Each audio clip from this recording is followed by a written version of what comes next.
A few years ago, we discussed an issue which is currently in the forefront of the news. Please enjoy this prior episode, and please visit our website at conversationsacrosstime.com. Thank you.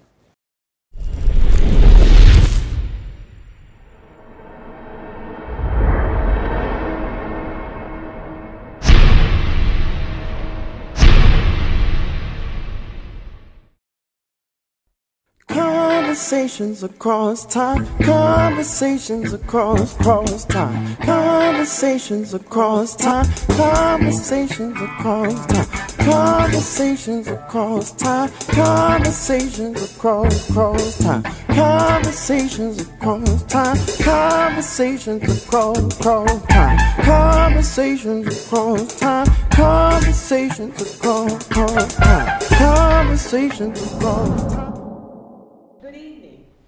Welcome to Conversations Across Time. This is a topic that we are calling a hot topic tonight, and I want to start by introducing my panel, and you will understand why we have invited these esteemed guests. To my far right is Secretary John Foster Dulles. Welcome, Secretary Dulles. I can think of better ways to waste my time, but good evening. Thank you for humoring us to be here tonight. Seated to my immediate right is Fyodor Dostoevsky. I could tell you a lot about him, but I think the most important thing is, in addition to him being a fabulous author, he's also the father of modern psychology. Welcome, Mr. Dostoevsky. By Titus. Glad to be here. Thank you so much. Now, I am we have a very pleasant surprise for you, because tonight we are joined by someone who plays a lot of characters, and sometimes he plays himself, and he is here tonight as co-host, so I hope I can keep up. This is, sure of course, none other than my dear friend, attorney Irv Madnick.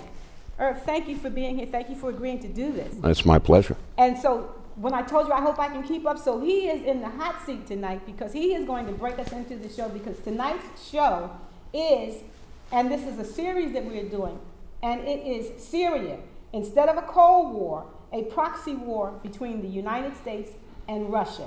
And you cannot have a conversation about Syria unless you understand some very basic things about the Muslim religion. And so, Irv, would you please enlighten us? I will. The Muslim religion is very important in the dynamics of all of the Middle East, and especially in Syria. The division of the Muslims started back when the Prophet Muhammad passed away in 632. Two divisions, or an equal division, the Shias and the Sunnis.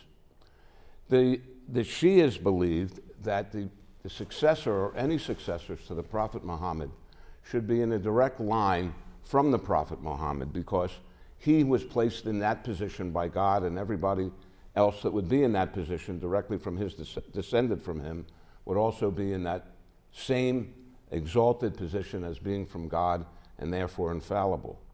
The Sunnis, on the other hand, believed that the leaders should be those who were capable of taking care of the religion, and not necessarily descendants.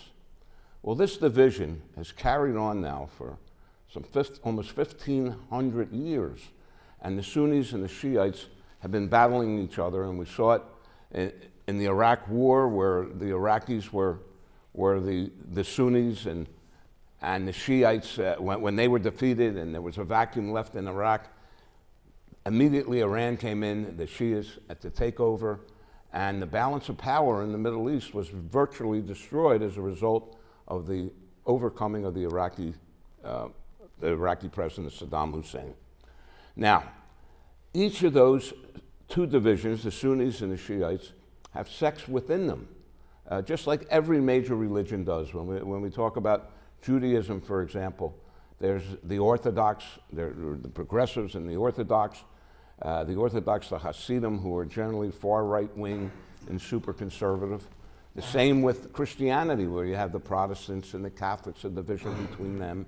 And amongst the Protestants, you have evangelicals who are super conservative, and believe in the literal translation of the Bible and literal interpretation of the Constitution.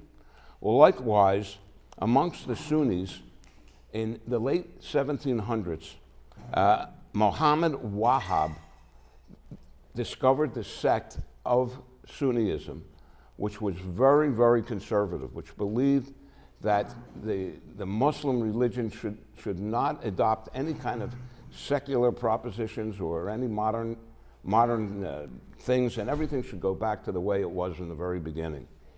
This particular group has become very violent. One of the followers, of course, was Osama bin Laden, who was the leader of that particular sect, and eventually was the one who exercised the 9/11 against the United States. So extremely so. So knowing that there are differences here is very, very important, and especially in Syria. Syria was a Sunni-led country by Assad, and as we get into this discussion about what happened in Syria and what role the United States had to play, what role Russia had to play, and what role other sects and other divisions of Muslim religion played in the situation is presently there now. I think that's a good start. That's an excellent start, because when you start talking about the breakdowns, it makes it important. I know often we had a president that didn't know the difference between Sunni and Shia. Not that it matters. As you know, it's quite foreign to the American experience, where I'm not used to it, and neither are the majority of Americans, and it does, in terms of policy, is of no concern. Secretary Dulles, aren't you the son of a minister? Yes, that has nothing. That has anything to do with it. I mean, Mr. Said that the divisions in Islam have lasted over 1,400 years. What about your Christian faith? I think the Roman Catholic faith and the Protestant faith that you are have bastardized the teaching of Jesus Christ. And how so, may I ask? You guys had 700 years of religious wars. The lowly Muslims have had over 1,400 years of religious war, and the only true religion is Russian or Eastern Orthodox. There's religion, Mr. Dostoevsky, and there is superstition.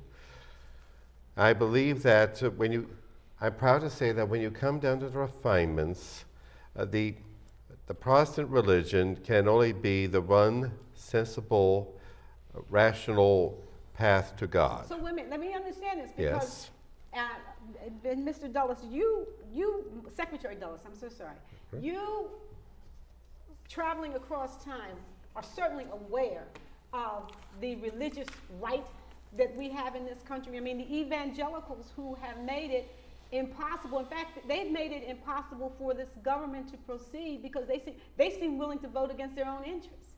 They don't know their own interests, and frankly, as long as they stay out of the affairs of government and go to church and behave themselves, that's fine with me. And vote the way you tell them to vote.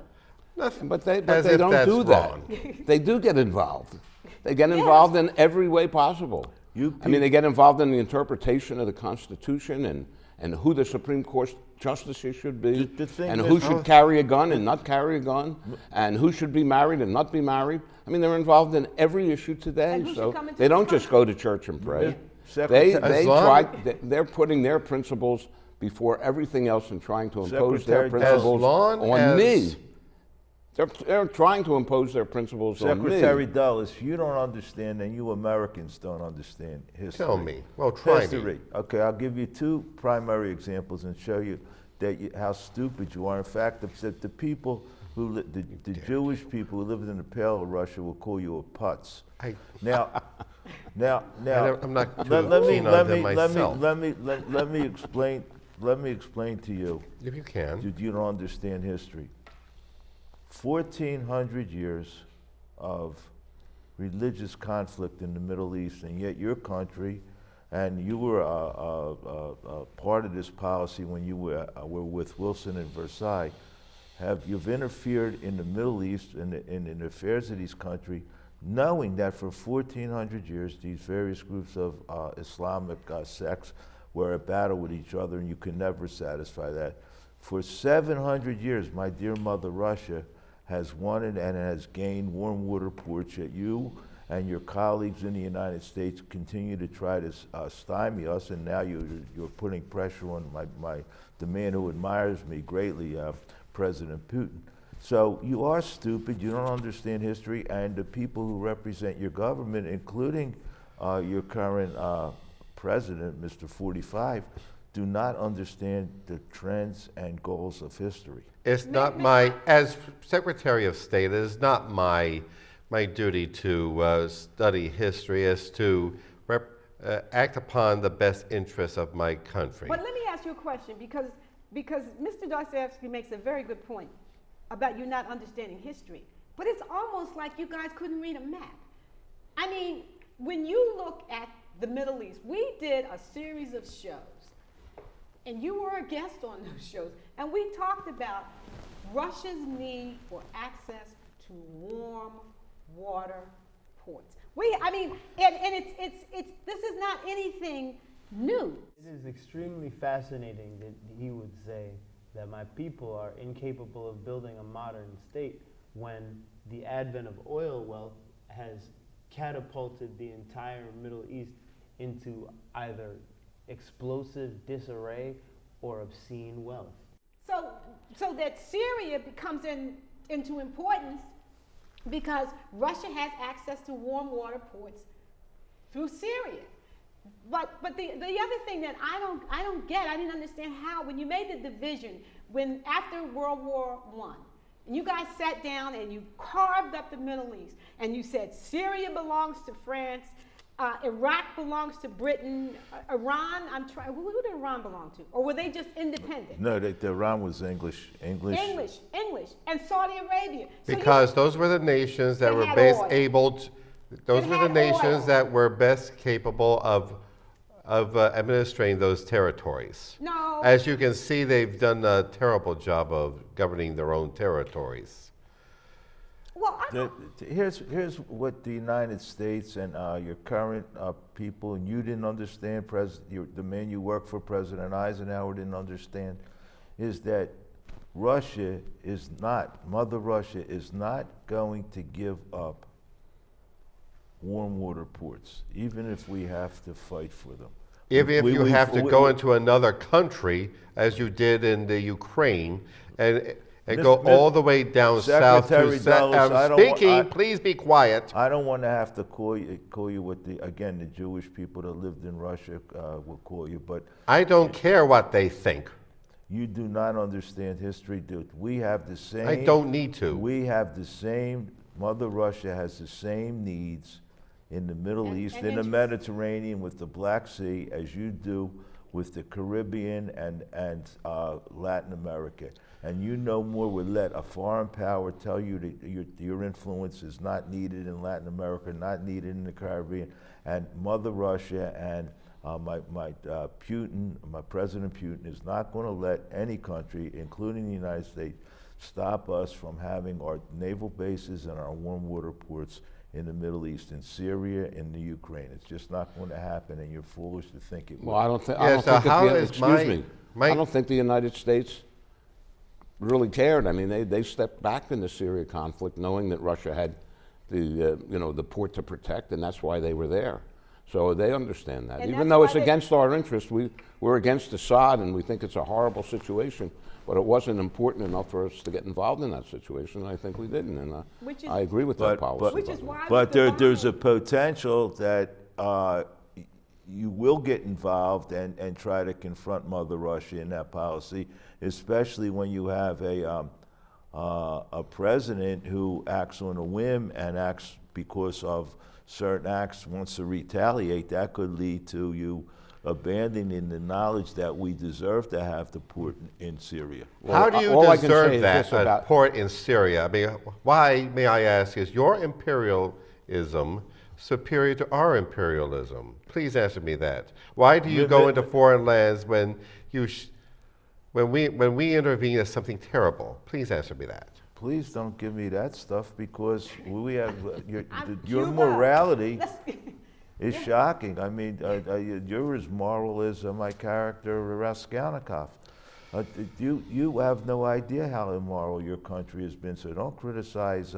My country has sent throughout the world the most number per capita missionaries throughout the world. So Yes, please, but to propagate the Christian faith, so Mr. please Dawes, don't tell me we are Your immoral. Christian Yes. faith, not the Christian Yes. faith of Jesus. My Christian faith is true Jesus and true Catholicism in the Eastern Church. A bunch of silly superstitions that have nothing to do with the Let's true not get teachings into of religion Jesus. because we know religion, the problems never with gonna religion are be- not solvable. 1,400 years in the Middle East that this has been an ongoing battle between the Shia and the Sunni. So getting into, I mean, the Middle East, what is the Middle East? What is it? This whole controversy in the Middle East talks about what? Warm water?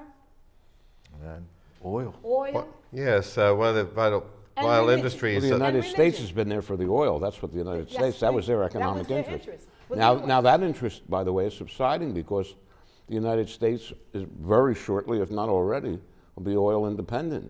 And they don't need Saudi Arabia and all the other oil interests in the Middle East. And their only interest in the Middle East will be Israel. That's Not a small matter. It's a big that is matter. all true, but the problem is your country is still involved in the Middle East, and it got itself involved in the Middle East because of some faulty planning and some fake morality on the part of George Bush and Dick Cheney and the neocons that you had in your government, and you're stuck there now. Well, I think most people would agree with you on that, and that was a mistake. But And you're it's proven to be a mistake. What did Secretary The Colin Powell say? Well, the mistake, yes. you Colin break it, you own Colin it. Powell said, Yeah. if you break it, you own it. That's And right. that's exactly what happened. He knew what would happen, and most people did. The neocons did this to keep Bush in for a second term. They thought it was a righteous thing to do. And what they did was destroy the balance of power in the Middle East. The Iranians were deathly afraid of Saddam Hussein, and the Iraqis were deathly afraid of the Ayatollah. And they had engaged in wars back and forth forever. And Sunnis and Shiites again. But the balance of power was there, and there was a balance. When we removed Saddam Hussein, Iran jumped right into that power vacuum and now is the controlling power in the Middle East. And That's a problem because they sponsor terrorism all through the Middle East, and especially against Israel, which, of course, Israel is our main objective at this particular President point. Putin and myself, we have no love for Islam. We think it's an inferior religion. But the fact of the matter is, the Middle East has to be stabilized, and we're not going to get out. So we're going to stay in Syria. We're going to stay in the Ukraine. The United States can back out. As if we're going to. We don't need your permission to But assert our influence when we feel necessary. I believe we always remain a force of good. We've always been like that. Force of good. Yes, force of good. Even your own president said you were killers.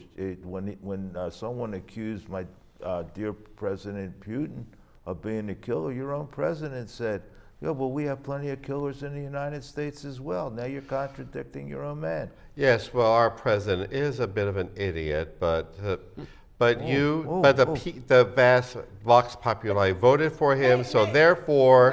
Wait. Well, we got it. I know Ms. Crawford wants to quote you on that. I certainly do. I don't But care wanna if you make do sure- or not. No, I want to make sure our audience is aware that sitting here is Secretary John Foster Dulles of the patrician class of this country. That's where he comes from. Has acknowledged that 45, President Donald Trump is an idiot. Of course he No, is. I love you. It's so well worth us taking your insults for that kind of comment. And I want to make sure that it registers, because when we talk about the Middle East and we talk about what is going on in the Middle East, President Trump seems to vacillate between two antithetical positions. And so for you to refer to him as an idiot is certainly something that is, I want to mark the day down. Yes, well, he puts down a very good show for the public, the same voting public that votes for him. And might I remind you that you mentioned my patrician origins. May I point out that Mr. Trump's family is also very wealthy. I don't know where he got his. That's debatable. I think we don't have to get off on that tangent, but I think one of the things that we are very clear about is that that's probably one of the reasons that President Trump has been trying to hide information about himself and about his assets because he doesn't have as much money. He's just a showman that has convinced people that he has money. I wrote a book called The Idiot, and I didn't think it was about him. And I'm shocked that you even quoted that. And the fact is, if you asked him about warm water, he would have no idea warm water. He would think it's simply to take a bath in. He has no concept of the geopolitical problems in the Middle East. As Irv said at the beginning of the show, he didn't know the difference between a Shiite and a Sunni. He doesn't probably know where Turkey is. But you calling him an idiot, that goes against your breeding, your class, and your loyalty. I'm shocked. Well, he's supposed to be a diplomat, by the way. Yes, but we have to understand that Mr. Trump... I could call him an idiot, which he is. Ms. Crawford could call him an idiot. Mr. could call him an idiot, but you can't. It goes against your whole breeding in your class. You should be ashamed of yourself. Why not? Wait a minute. I want to ask a couple questions. Yes. And first, that Mr. Dostoevsky, you just said something about. I alluded to earlier that they can't look at a map. I would like you to explain because see what our job is to illustrate to people what is going on. So we are going to put up a map. I want you to explain how Syria comes to play into warm water as pertains to Russia. Okay. The fact is, Russia is a big country with a lot of resources, but it is landlocked. Mother Russia is landlocked. It does not have a port that is free all year round. That's what we mean by warm water. Warm water would mean we have a port that doesn't freeze and we can get our naval ships out and we can get our merchant ships out. So our goal through 700 years of history is to move south to gain control of the Black Sea and Mediterranean so we have warm water. Warm water means ports that don't freeze. So we have access to the Mediterranean Sea, worldwide trade, and also ability for our naval vessels to travel. Yes, and that's been our history, and that's why I said earlier that the United States does not understand that history, and that's why the United States made fundamental mistakes in the Middle East regarding Russia, Syria, and our interest there. We made one big mistake in the Middle East ourselves, but other than that, our policy has been totally consistent with what we want, warm water ports. And I'm sure later on you'll see some maps about why it's important, why Turkey's important, and why the access through the Dardanelles into the Mediterranean Sea becomes critical to all countries. Oh, by the way, Russia's had this warm water port in Syria since the end of World War II. 1946. And the United States hasn't threatened that port at all. So I think that they've acknowledged that you need it. It's there. You use it. And as long as it's used peacefully, we don't have a problem with it. But the reason great President Putin is supporting Assad is we can't risk having a government in Syria that might. Well, we understand that also, and that's why we're not involved in this conflict. We don't want Assad to be the leader of Syria. He's a cruel and a horrible man who's killed hundreds of thousands of his own people. Bombed them, poisoned them, did everything. We don't need a leader like that, but we don't want to get involved in this because we don't want to get involved in a battle that we don't really have an interest in. We have no real interest except regime change there, and it's not worth it to us at this point to send our kids in there to get killed for regime change, when that may come naturally down the road, and we'll wait and see. But the port that you have what I'm saying is okay. We're not messing with that. We haven't messed with Russia as a result of it. President Putin, in line with the geopolitical history of Mother Russia, can't take a chance of having a leader in that country so that we can't get, that would not guarantee support for our base and warm water access.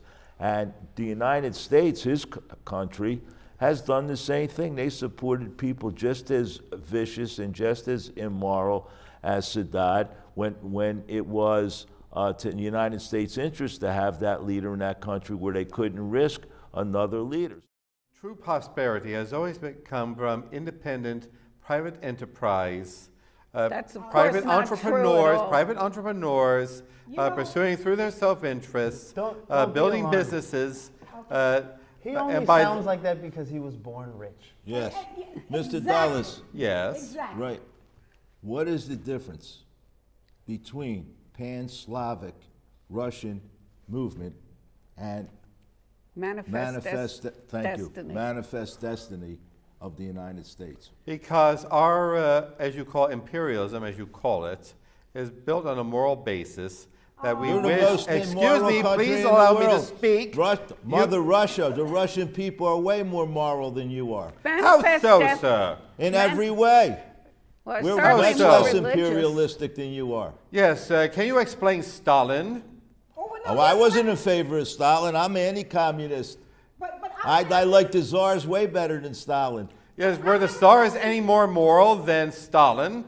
No. The Tsars were much more moral than President Roosevelt putting Japanese in concentration camps. Thank you so much for joining us tonight, joining Mr. Dostoevsky, Secretary John Foster Dulles, and of course my co-host tonight, Mr. Irv Madnick. Thank you for being with us, and we ask you to come back next week to where we take up this interesting conversation, because what you realize is that there's so much going on in the Middle East, and it's so important for you to have this information. So we thank you, and please tune in next week for the continuation of this conversation across time. Conversations across time, conversations across time, conversations across time, conversations across time, conversations across time, conversations across time, conversations across time, conversations across time. Welcome to Conversations Across Time, the show that allows you, the viewer, to experience imaginary conversations between immortals, historical figures from different time periods. And so, the story begins. I am someone that's always been interested in history. So one of the things that in one of my former incarnations, I was a history teacher. And I thought that history was always taught when the kids could get interested in it and when they could have some understanding of the personalities. So I had this idea, and I was here at Philly Cam, and when I started talking about doing this show, the more people I talked to, the more people it seemed would be interested in the concept. So Babette explained to you that I saw her on a corner because Babette is a former state representative. And I knew that as a person with a feminist background and a progressive background, it would be wonderful to have her discuss things that were going on today, and we could apply it to historical instances. So what we do, what Conversations Across Time is, we take actors playing historical characters, and we have Babette and myself, and we ask them questions, and we mix the time periods. So that's why the title Conversations Across Time. So we may have Frederick Douglass having a conversation with Eleanor Roosevelt. This brings an interesting twist, and it gets you to know both of those personalities. So we're very excited about this, and we try to put people together that everyone would be surprised about. So we do Thomas Jefferson and Josephine Baker. I'm thinking we've done Abraham Lincoln, for instance, with Eleanor Roosevelt and Frederick Douglass. We also are doing Woodrow Wilson and a good German, and we're going to talk about how World War II came about, because the Treaty of Versailles was very instrumental in bringing about the hatred that Germany had and the feeling of regret that they had.